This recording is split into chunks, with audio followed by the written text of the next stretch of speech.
28일 날에 어떤 일이 있었냐면 실적이 발표가 됐죠. 역대급 실적이었으니까요. 연간 매출이 약 한 100조 가까이 97조 원 나왔고요. 영업이익이 무려 50조 가까운 47조 나왔으니까요. 거기에 영업이익률도 50%에 가까운 49%. 근데 더 놀라운 건 4분기 실적이에요. 매출이 30조를 넘고 영업이익이 19조까지 나왔는데 영업이익률이 무려 60%에 가까운 58%였으니까요. 분기 기준의 최고치였다라는 거죠. 그리고 역사상 처음으로 SK하이닉스가 삼성전자의 연간 영업이익을 추월했다는 거죠. 이게 굉장히 대단한 겁니다. 메모리 반도체 업계 판도가 사실은 완전히 바뀌고 있다라고 하는 증거로 볼 수 있을 것 같거든요. 그럼 실적이 왜 이렇게 폭발한 거냐? 크게 두 가지로 보실 수 있을 것 같아요. 첫 번째는 HBM, 그러니까 AI 메모리인데요. HBM 매출이 전년 대비해서 2배 이상 성장을 했고 SK하이닉스는 HBM4를 세계 최초로 양산 체제 갖췄죠. 또 엔비디아랑 연간 공급 계약까지 확정했으니까요. 두 번째는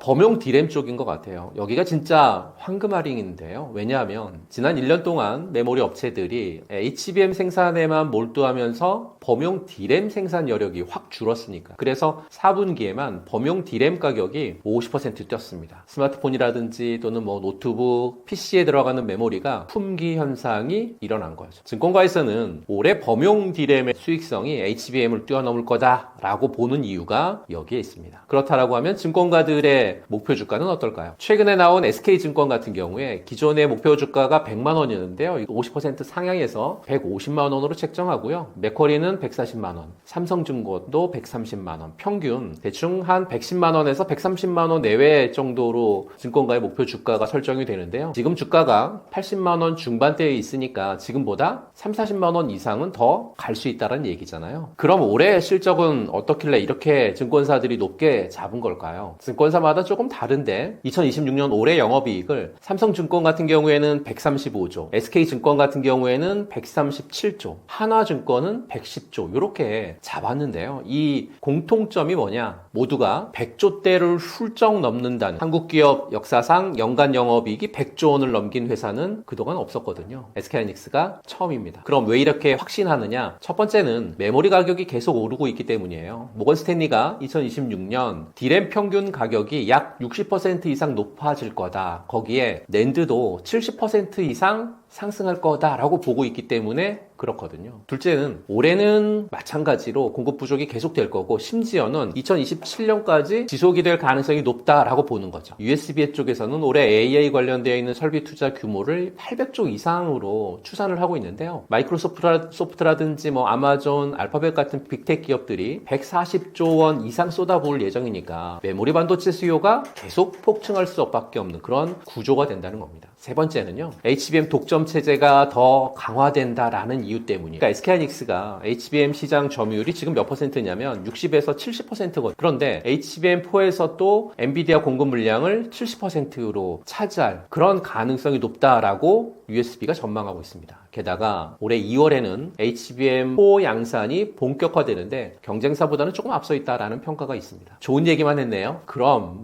리스크는 없냐? 모든 증권사가 사실 입을 모아 얘기하는 게 단기 조정 가능성입니다. 주가가 너무 빨리 올랐으니까 2025년 1월에 17만 원에 시작했었던 SK하이닉스 주가가요 90만 원까지 폭풍 급등을 했으니까요. 그래서 2분기 3분기에 차익 실현 매물이 나오면서 조정이 올 수 있지 않나라고 바라보고 있는 건데요. 그리고 이제 미국 트럼프 관세 리스크도 있긴 하죠. HBM이 미국 빅테크들의 AI 경쟁력이라든지 또는 그 부분들과 직결되는 전략 제품이기 때문에 고율 관세 적용될 가능성이 사실은 낮습니다. 결론은 100만 원 돌파는 어떻게 보면 시간 문제이지 않을까 싶고요. 또한 증권사의 평균 목표 가격이 지금 120만 원 또는 30만 원 정도 부근이기 때문에 여기 목표가도 생각을 해볼 필요가 있지 않을까라고 판단합니다. 2026년 영업이익 100조 원 이상 확실하고 그리고 2027년까지 슈퍼사이클이 이어진다라고 하는 부분들을 놓고 본다라고 하면 앞서 증권가의 목표 가격인 120만 원, 130만 원 충분히 생각해 볼 필요가 있는 그런 가격대 아니에요. 그리고 HBM 독점과 범용 D램의 품귀 현상이라고 하는 이중 성장 엔진을 갖고 있고 또한 재무 건전성에 대한 부분들이 완벽하게 완벽하게 꾸려지고 있고 주주 환원도 최상급이니까요. 단기 조정 올 때 추가 매수 기회로 삼으시고 장기 관점으로 분할 매수하시라고 말씀 좀 드리고 싶고요. SK하이닉스는 지금 AI 시대의 핵심 인프라 파트너입니다. 앞으로 AI가 더 발전할수록 메모리 반도체 수요는 계속해서 늘어날 수밖에 없죠.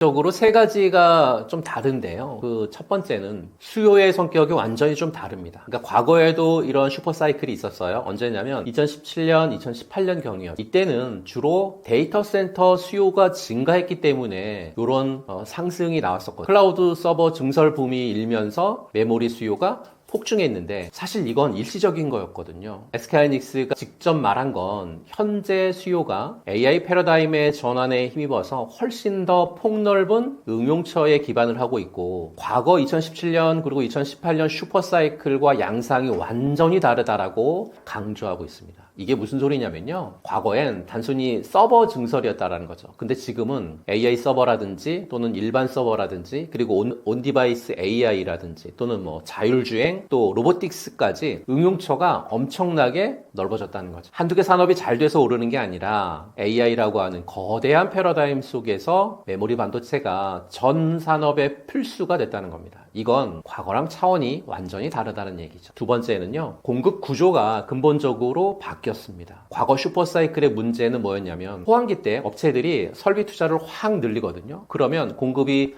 폭증하면서 가격이 어떻게 되겠습니까? 폭락하잖아요. 그러면 다시 불황이 왔거든요. 그러니까 전형적인 호황, 불황 사이클이었다는 거죠. 근데 지금은 이게 구조적으로 좀 불가능해졌습니다. 왜냐하면 HBM 웨이퍼 한 장을 생산하는 과정 속에서 표준 DDR5 웨이퍼 3장 분량의 생산 손실이 발생하고 있거든요. 무슨 말이냐? SK하이닉스가요. HBM을 더 많이 만들수록 전체 메모리의 공급량이 줄어든다는 뜻이죠. 이게 진짜 핵심입니다. 과거엔 설비만 늘리면 공급이 쫙 늘어났는데 지금은 돈이 많이 남는 HBM을 만들려면 범용 D램을 덜 만들 수밖에 없죠. 그래서 HBM 가격도 높고 범용 디램 가격도 동시에 오르고 있으니까요. 이런 구조가 과거에는 최근 SK하이닉스가 뭐라고 했냐면요. HBM의 생산 비중이 확대되면 D램 공급이 제한적일 수밖에 없고 이런 특징들이 D램의 공급 증가를 구조적으로 제약한다. 그러면서 메모리 슈퍼사이클 장기화를 뒷받침할 거다라고 얘기했으니까요. 세 번째는요. SK하이닉스의 기술력이 정말 압도적입니다. 이게 과거와 가장 큰 차이점이다라고 말씀드리고 싶은데요. 그러니까 2017년, 2018년 당시에 SK하이닉스가 삼성전자를 따라가는 패스트 팔로워였어요. 그러니까 삼성이 가는 길을 따라가기 바빴다는 거죠. 근데 지금 완전히 역전됐습니다. HBM은 SK하이닉스가 2013년에 세계 최초로 개발했고 그런데 삼성전자가 HBM2에서 성공하고 나서 2019년에 개발을 좀 축소하죠. 이때 SK하이닉스도 당연히 삼성을 따라갈 수 있었는데 안 따라갔습니다. 계속 개발을 밀어붙였죠. 왜냐하면 엔지니어들에게 HBM은 세계 최초 개발했다라고 하는 자부심이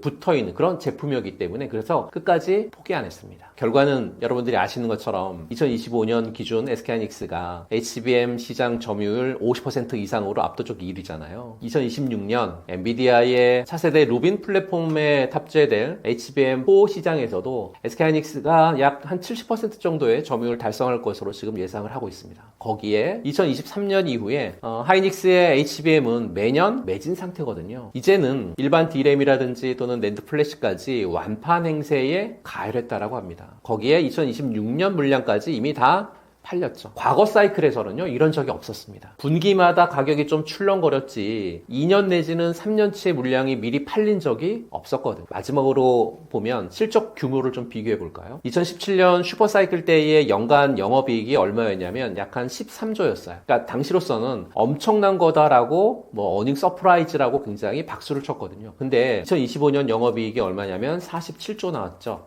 3배 좀 넘는 수치가 나온 거잖아요. 근데 2026년 전망은 증권사마다 좀 다르지만 적어도 100조 원대에서 많게 보는 곳은 147조 원까지 보고 있으니까요. 과거 사이클이랑 스케일 자체가 완전히 다르다라고 말씀드립니다. 이번 상승은 과거의 반복이 아닙니다. 완전히 새로운 게임이죠. AI라고 하는 거대한 물결 속에서 SK하이닉스는 더 이상 2인자가 아니라 메모리 시장의 새로운 강자로 자리 잡았다라고 말씀드리고 싶습니다.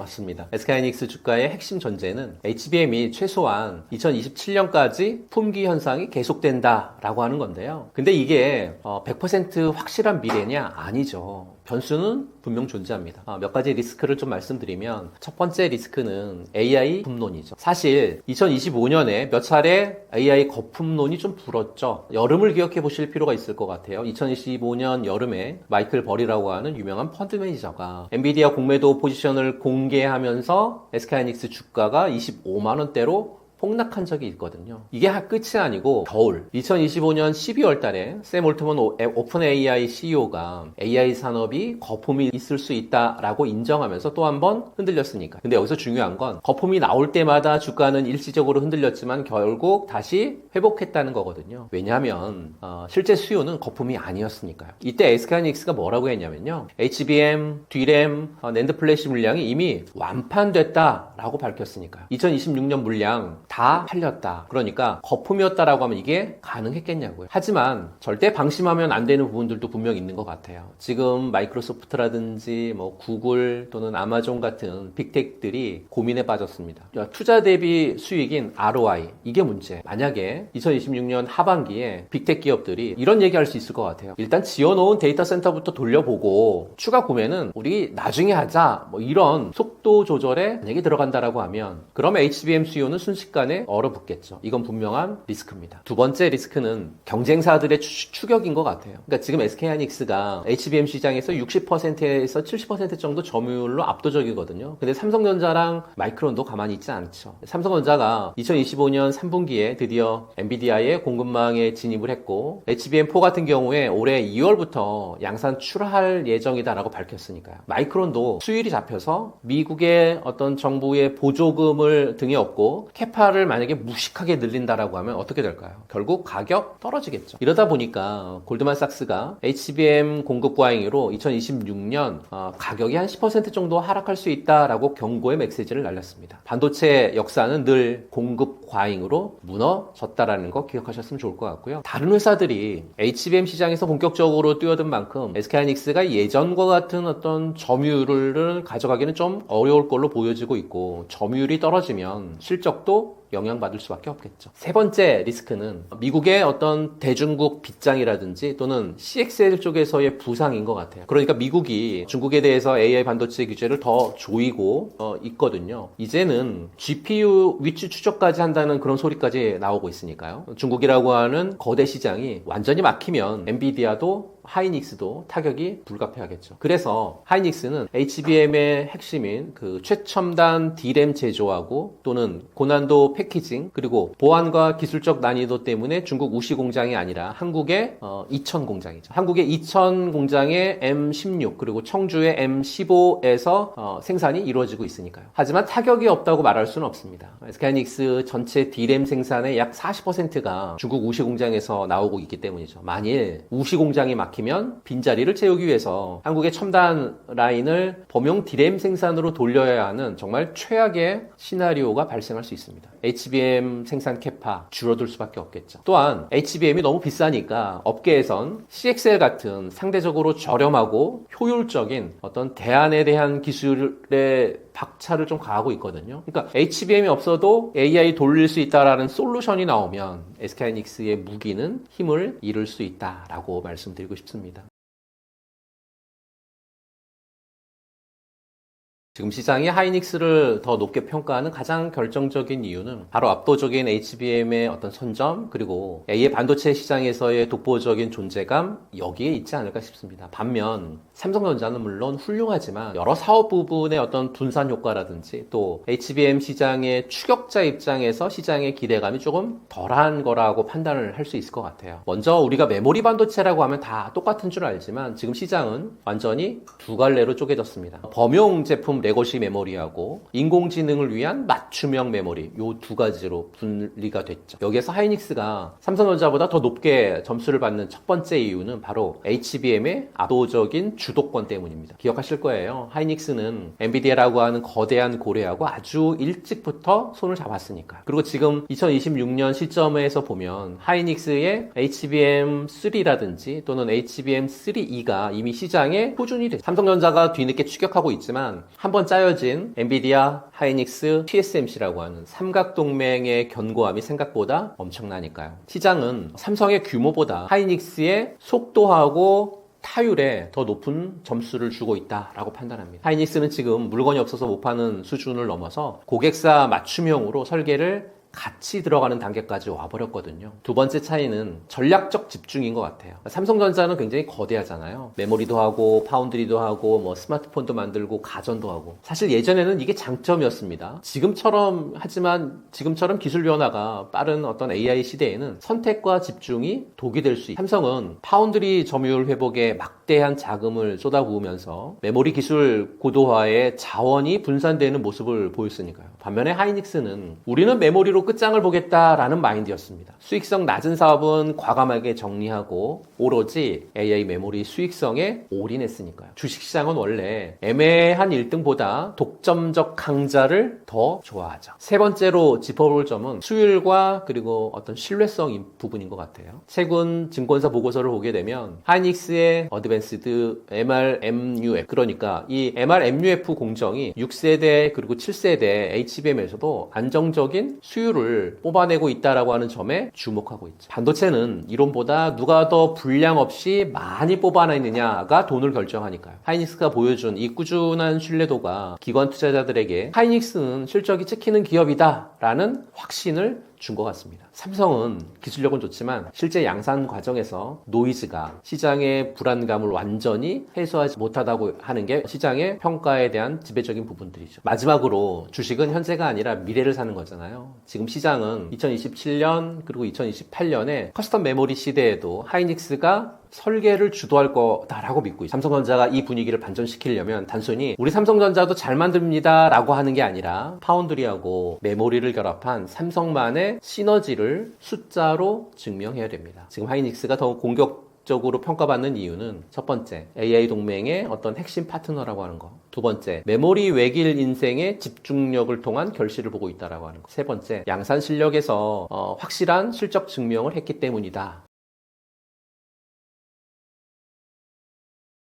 하이닉스의 심장은 경기도 이천에 있지만 그 혈압을 조절하는 건 실리콘밸리다, 이렇게 말씀드리면 아마 이해하기 쉬우실 것 같아요. 앞으로 하이닉스의 주가를 결정짓는 요소는 몇 가지가 있는데요. 그 첫 번째 요소는 미국 AI 빅테크가 곧 하이닉스의 운명이죠. 올해 2026년 HBM 시장은 전년 대비해서 30% 이상 성장하면서 향후 5년 동안 평균 30% 성장을 전망이거든요. 그런데 이 HBM 누가 사느냐? SK하이닉스는 2023년 이후에 HBM 제품이 거의 완판 상태거든요. 엔비디아, 구글, 마이크로소프트, 그리고 아마존 웹서비스 같은 미국 빅테크 기업들이 이 물량을 다 쓸어가고 있어요. UBS 같은 경우에 2026년 엔비디아 4세대 루빈 플랫폼 HBM4 시장에서 SK하이닉스가 약 70% 점유율을 달성할 것으로 지금 전망하는데요. 더 놀라운 건 SK하이닉스는 마이크로소프트의 마이야 200, 그리고 구글, 아마존 웹서비스 같은 글로벌 빅테크 기업들의 자체 AI 칩으로 HBM 공급처를 빠르게 확대하고 있죠. 구글의 TPU가 엔비디아 GPU 가격의 절반 수준이면서 비슷한 성능을 내고 있거든요. 메타가 구글 TPU를 수십억 달러 규모로 구매하고 있는 방안을 지금 논의 중에 있는데, 이게 무슨 의미냐면 엔비디아 독점이 깨지더라도 HBM 수요는 오히려 더 늘어날 수 있다 라고 보는 측면이 되겠습니다. 두 번째 요소는요, 기술의 패러다임의 변화인 것 같아요. 이제 HBM은 단순히 빨리 만드는 메모리가 아니고요, 2026년 현재 우리는 맞춤형 HBM 시대에 있는 것 같습니다. 고객사가 이렇게 원할 수 있어요. 우리 칩에 딱 맞는 이런 메모리 만들어줘 라고 요구하면 SK하이닉스는 설계단부터 같이 참여하는, 여기에 가장 중요한 변수는 TSMC하고의 동맹입니다. 하이닉스가 HBM의 메모리를 만들고 TSMC가 로직 다이를 담당하는 이 구조가 얼마나 톱니바퀴처럼 잘 돌아가느냐가 핵심인데요. 최근 뉴스를 보게 되면 하이닉스가 HBM4 양산 수율을 예상보다 많이 앞당겼다라는 소식이 들리고 있습니다. 이런 공정에 있어서의 어떤 안정성이 확인될 때마다 주가는 한 단계씩 계속 레벨업이 되겠죠. 삼성전자의 추격을 뿌리칠 수 있는 유일한 무기가 바로 이 연합군 시스템의 견고함이라고 하는 거 잊지 않으셨으면 좋겠고요. 마지막으로 주가를 흔들 수 있는 가장 무서운 복병은 심리라든지 또는 경제 상황도 분명히 있는 것 같아요. 지금 시장에는 AI에 돈을 엄청나게 쏟아붓는데 진짜 돈은 누가 벌었어? 거다라는 AI 거품론이 주기적으로 고개를 들고 있거든요. 하이닉스 실적은 역대급인데 주가가 못 갈 때는 10중 8구 이 논리 때문이다 라고 보시면 될 것 같고요. 여기에 미국의 금리 정책이라든지 또는 대중국 반도체 규제 같은 뭐랄까요, 지정학적 리스크, 이것도 무시 못하죠. 2026년 지금도 미국은 첨단 반도체 장비의 중국 유입을 꼼꼼히 막고 있고, 하이닉스의 중국 공장 활용도가 제한될수록 비용 부담은 늘어나겠죠. 즉 미국의 지금 중간선거 이후에 어떤 정책 변화라든지 또는 대중국 봉쇄 강도가 하이닉스의 중장기 마진율을 결정짓는 변수가 되지 않으라고 판단합니다. 앞으로 SK하이닉스 주가를 보실 때 한국 뉴스는 참고 정도로만 하시고 밤마다 미국 나스닥의 빅테크 실적 발표를 보셨으면 좋겠습니다. 그들이 AI 투자를 더 늘리겠다라고 선언하는지, 그리고 하이닉스가 엔비디아의 차세대 GPU인 루빈 시리즈하고 또는 울트라 루빈, 그리고 그 다음번이 파인만인데 여기까지 HBM을 독점적으로 공급하는지에 대한 모든 승부처가 달려있다라고 말씀드리고 싶고요. 반도체는 이제 산업의 쌀을 넘어 AI 심장이 됐잖아요. SK하이닉스는 그 심장을 만드는 핵심 공장이죠. 미국의 AI 수요가 살아있는 한, 그리고 하이닉스가 TSMC하고 손잡고 기술의 초격차를 유지하고 있는 한 공격적인 평가는 계속되지 않을까라고 판단하고 있고요. 엔비디아 실적과 미국 빅테크의 AI 투자 규모, 이것만 추적하면 SK하이닉스 주가 흐름 어느 정도 예견해 볼 수 있지 않을까라고 판단합니다. 저는 지금 경제원탑이라고 하는 채널에서 매달 10일, 20일, 30일마다 무료 특강을 좀 하고 있습니다. 어떤 특강이 중점적이냐면요. 지금 시황을 통해서 현재 시장이 어떻게 돌아가는지에 대한 부분들 특강에서 무료로 말씀을 좀 드리고 있고요. 시황 안에서 패크하거나 여러분들이 보셔야 될 종목을 한 4종목이나 5종목